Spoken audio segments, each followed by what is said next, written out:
pinasahi nga bisikleta nga human sa kahoy nag-viral online. Aton hibaloon ang istorya kung paano nadumduman sang isa ka caretaker ang paghimo sang agaw atensyon nga bisikleta ilabi na subong nga may pandemya. Nakatutok, John Sala.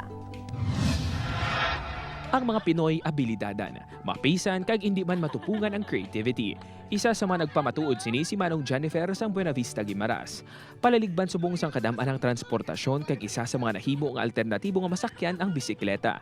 Gani si Manong Jennifer sa baylo nga mag-commute kag magastuhan pa pakadto sa iya puluyan sa diin nagaserbe nga caretaker.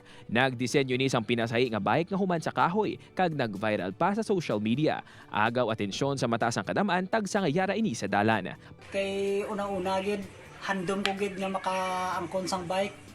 Bali ang materials nga gingamit ko dira, bali ginpangayo ko lang na kay Sir Joel Piliora sa iya shop nga para lang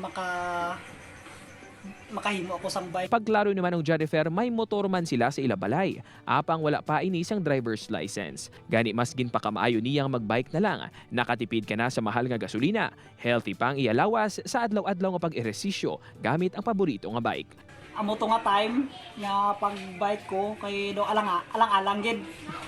Bisan sa panggasolina. Kay nagbike na lang ko pakadto sa merkado. Nagapati si Ruth nga makahatag inspirasyon ng istorya ni Manong Jennifer. Gani wala ini nagpangduwa-duwa nga i-upload ang video sa paglaom nga may makatalubangod nga netizen kag mag-donate sang bag-o nga bike.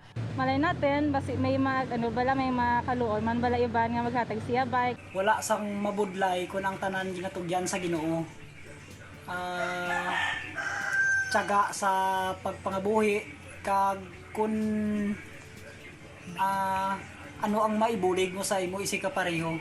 Para kay Manong Jennifer, sa subong nga halos tanan apektado sang pandemya, dapat mangin positibo kita nga aton malampuasan ang ini nga mga pagtilaw. Balitalin sa probinsya sang Guimaras. John Sala, 1 Western Visayas.